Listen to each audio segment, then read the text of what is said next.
So hello বন্ধুরা, কেমন আছো তোমরা সবাই? আশা করি তোমরা অনেক ভালো আছো। তো ফাইনালি আমি আরেকটা নতুন স্টোরি নিয়ে তোমাদের কাছে চলে এসেছি।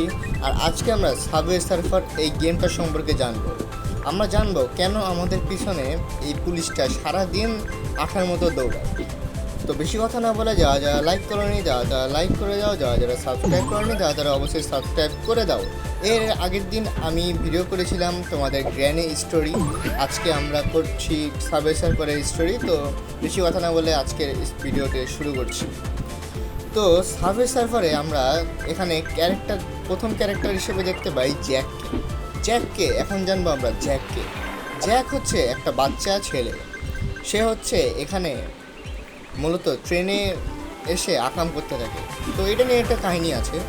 তো বেসিক্যালি সে এখানে সে অনেক দুষ্টু এবং তার সাথে তার বন্ধু বান্ধবও ছিল অনেক দুষ্টু।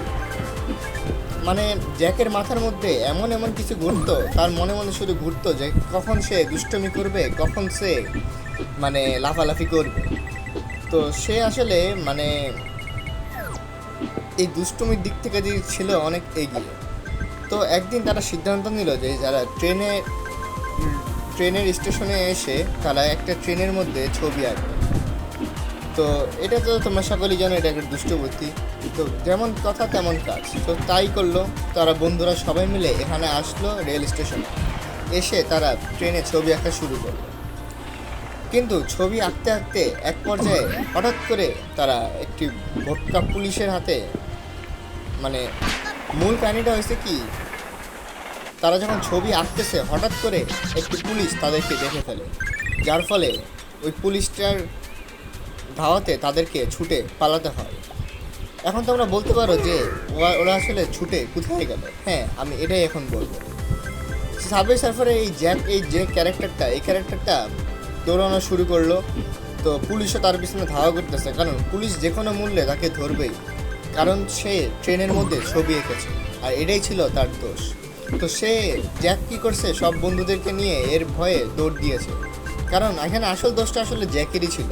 তো জ্যাকও পাল্টা দৌড় দেওয়া শুরু করছে, কিন্তু জ্যাক জানতো না যে তার সাথে এমনটা হবে। এক পর্যায়ে জ্যাক দৌড়াতে দৌড়াতে হাঁপিয়ে যায়। ঠিক এমন সময় পুলিশও তার কাছে চলে আসে অনেকটা। সে তখন সিদ্ধান্ত নিল সে একটা জায়গায় লুকিয়ে পড়বে। সে বেসিক্যালি সেটাই করলো যেটা আমি একটু আগে বলেছি। সে লুকিয়ে পড়লো একটি চিপায়। তখন পুলিশ এসে তাকে খুঁজতে লাগলো এবং পুলিশের সাথে একটা ডগও ছিল। এখন তোমরা বলতে পারো যে এই ডগটা কেন থাকে। হ্যাঁ, পুলিশের সাথে তো কখনো ডগ থাকে না।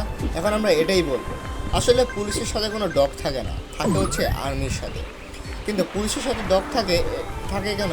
আসলে এই পুলিশটি এই রেল স্টেশনে এসেছিল একটু টহল দিতে, কিন্তু সে জানতো না যে এখানে জ্যাক এমনটা করবে। তো বেসিক্যালি আমরা গল্পে চলে আসি।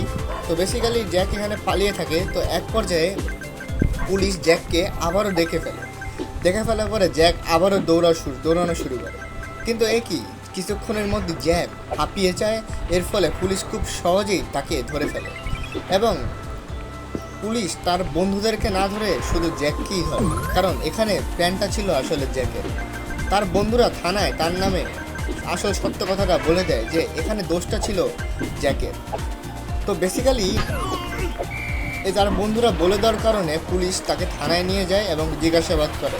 এক পর্যায়ে পুলিশ তাকে জেলে আটকে রাখার ফলে তার পরের দিন তাকে ছাড়া হয়। এখন বলতে পারো যে এই গেমটার শেষ কোথায়। হ্যাঁ, এটা নিয়েও আমি নেক্সট একটা ভিডিও বানাবো। তো বেসিক্যালি আমি এখন এটা নিয়ে আলোচনা করতেছি না। তো তোমরা জানতেই পারলে যে জ্যাক আসলে কেমন ছেলে এবং জ্যাক ক্যারেক্টারটা কেমন দুষ্টু। তো বেসিক্যালি ওরা দুষ্টুমি করতেই ধরা পড়ে, আর এটাই ছিল মূলত ওদের স্টোরি। তো অল্প একটু স্টোরি, এটা আমি অত বড় আর কি করবো বুঝতেছি না, বাট এটাটুকুই আমি যতটুকু জানি অতটুকুই। তো এই গেমটা কিন্তু আমাদের কাছে অনেকেরই ফেভারিট গেম, আর আমরা অনেকেই এই গেমটা খেলি।